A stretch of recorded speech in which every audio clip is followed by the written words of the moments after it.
1. Le journal de 8h avec Christophe Lamar. Bonjour Christophe. Bonjour Jacques, bonjour à tous. L'Assemblée nationale a donc adopté la proposition de loi sur la fin de vie pour la deuxième fois. Texte scindé en deux parties. Comme prévu, celui sur le développement des soins palliatifs n'a rencontré aucun obstacle. En revanche, celui instaurant un droit à mourir a été adopté à une courte majorité, 73 voix d'écart seulement. Bonjour Mayalène Trémollet. Bonjour Christophe, bonjour à tous. Du service politique d'Europe 1, les détracteurs de ce texte expliquent qu'il va profondément bouleverser la société française et notre rapport à la mort. Que contient-il exactement ? Eh bien, dans le texte voté hier, tout Français atteint d'une affection grave et incurable en phase avancée ou terminale peut réclamer la mort s'il ressent des souffrances physiques ou psychologiques insupportables qu'aucun traitement ne peut soulager. Des souffrances qui peuvent être constantes ou non, c'est une nouvelle ouverture du texte. Comme dans la copie votée il y a un an, le patient doit pouvoir réclamer l'euthanasie de façon libre et éclairée. Par conséquent, des sanctions ont été prévues pour contrer toute pression extérieure. Ainsi, un délit d'incitation a été créé pour punir ceux qui encourageraient un proche à réclamer une aide à mourir, mais aussi et surtout pour répondre au délit d'entrave, mesure plébiscitée par la gauche qui fait polémique et pour cause. Par ce délit d'entrave, toute personne souhaitant empêcher un proche d'avoir recours à une euthanasie ou de se renseigner est passible de 2 ans de prison et 30 000 € d'amende. Enfin, si certains élus s'étaient prononcés pour l'ouverture aux personnes mineures, la mesure n'a pour l'instant pas été acceptée et le patient est tenu d'avoir au moins 18 ans. Ce qu'il faut expliquer aussi, Mayalène, c'est que le parcours législatif de cette proposition de loi est loin d'être terminé.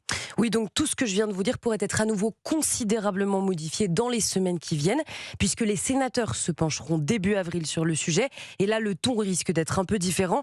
La droite sénatoriale majoritaire est dans l'ensemble opposée à toute création d'un droit à mourir. Donc le texte, s'il n'était pas rejeté dans son ensemble, devrait à minima être considérablement réécrit pour être rendu le plus strict possible. Explication en direct, Mayalène Trémollet, réaction de l'Élysée après le vote de l'Assemblée nationale. Emmanuel Macron salue des débats respectueux permettant d'avancer dans le sens d'un modèle humaniste. C'est ce qu'indique l'entourage du chef de l'État. C'est un déplacement qui fait polémique 2 jours après les obsèques de Quentin Derenc. Jean-Luc Mélenchon est attendu à Lyon ce soir. Le leader de la France Insoumise vient soutenir sa tête de liste au municipal. Meeting prévu de longue date, mais entre-temps, Quentin Derenc est mort, lynché par d'autres jeunes se revendiquant de l'ultra-gauche et notamment de la jeune garde. LFI montré du doigt, accusé d'avoir une part de responsabilité dans ce meurtre. Mélenchon à Lyon, les Lyonnais disent non. Reportage Jean-Luc Boujon. Les propos de Jean-Luc Mélenchon, les Lyonnais ne les ont pas oubliés. Aussi, sa présence ce soir est-elle mal vécue par nombre d'entre eux qui redoutent que le leader de la France Insoumise n'en remette une couche alors que la mort de Quentin est encore dans tous les esprits. C'est vraiment indécent vis-à-vis de ce qui s'est passé. Par rapport à cette famille qui est d'une dignité. Il n'a rien à faire sur Lyon. Pour ma part, je trouve que c'est malvenu. Sa façon d'être, c'est de toujours narguer et de provoquer. De toute façon, c'est son attitude, la provocation. Il ferait mieux de se cacher. Il inverse tout. La victime, c'est la personne qui est morte, quelles que soient ses convictions. Moi, je trouve qu'il n'a rien à faire ici à ce moment-là. Je suis pas persuadée que les parents de Quentin soient ravis de son arrivée. Il n'a vraiment pas honte, estiment Florence et Cathy, qui craignent, elles, que de nouvelles déclarations polémiques provoquent de nouvelles violences. Vous voyez bien que Lyon est sous tension en ce moment. J'ai peur que ça enflamme encore la ville. Je trouve qu'il y a assez de dégâts et assez de violence à Lyon. Ça va finir en émeute. Je pense que ça va partir en cacahuète, sérieusement. Les gens en ont marre, en fait. C'est un manque de respect. C'est de mettre de l'huile sur le feu, clairement. C'est aussi la crainte de la préfecture du Rhône, qui a prévu un dispositif de sécurité spécial ce soir autour de la Bourse du Travail, lieu du meeting de la France Insoumise. Lyon, Jean-Luc Boujon, Europe 1. Et l'enquête sur le meurtre de Quentin se poursuit. 5 suspects restent à identifier selon les magistrats. C'est une information Europe 1. William Molinier, les policiers suivent la piste d'un conducteur de scooter présent sur les lieux le jour du drame. Oui, ce 2 roues a été aperçu à plusieurs reprises, non loin de la scène de crime, le jour où Quentin Derenc a été tué. Un scooter qui faisait des allées et venues dans ce quartier de Lyon, comme s'il avait pour mission de faire des repérages. Il apparaît, selon les informations d'Europe 1, à plusieurs reprises sur les images de vidéoprotection de la ville épluchées par les enquêteurs. Peu après la mort du jeune homme, une victime impliquée dans la bagarre a été entendue par les policiers et elle a, selon une source proche de l'enquête, évoqué ce scooter suspect. Elle en a même donné précisément la plaque d'immatriculation. Ce scooter, qui n'a pas encore été localisé, intéresse les policiers car le comportement du conducteur semble correspondre au mode opératoire déjà observé lors de précédents affrontements impliquant l'ultra-gauche dans la ville de Lyon.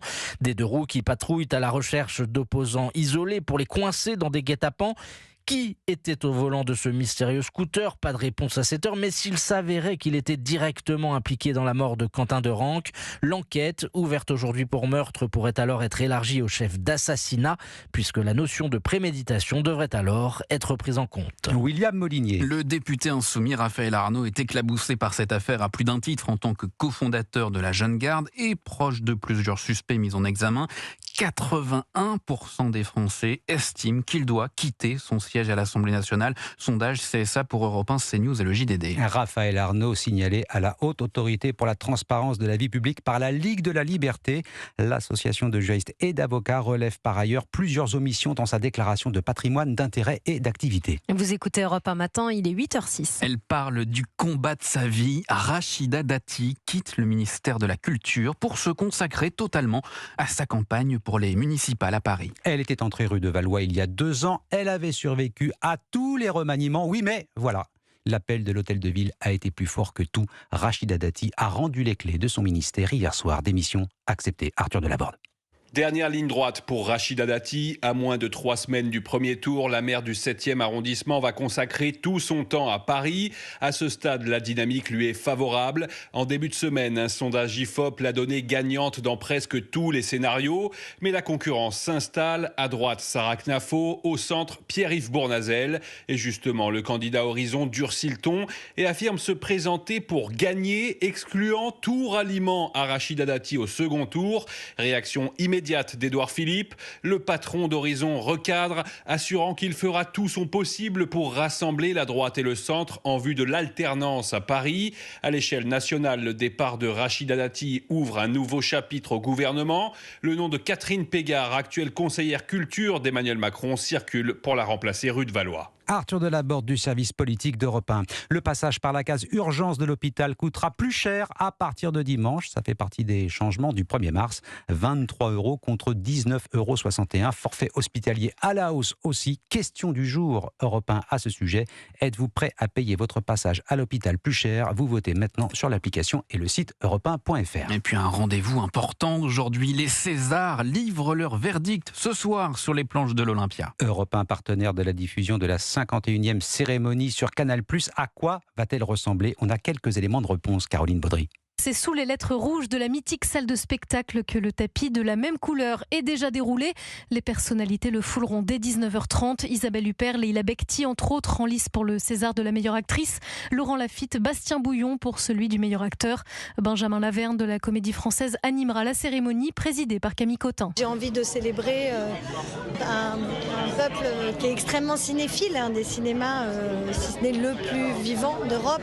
Peut-être que les gens ne savent pas à quel point, en fait, il y a une exception française à cet endroit-là et à quel point les Français sont cinéphiles. Et voilà, bon bref, je sais pas, j'avais dit que je n'étais pas mon discours et vous m'avez piégé, quoi. Reste à savoir qui fera graver de son nom les précieuses compressions dorées remises par une quinzaine d'acteurs et actrices, parmi eux l'Iranienne Golshifteh Farahani ou encore Alexandra Lamy.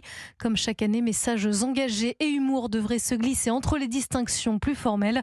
De quoi ravir Jim Carrey, invité d'honneur, qui se verra remettre ce soir un César pour l'ensemble de sa carrière. Caroline Baudry, la cérémonie des Césars diffusée en clair, en direct et en exclusivité sur Canal+, à suivre sur Europe 1 dès 19h30 ce soir. Merci Christophe Lamar. Dans un instant, place à la grande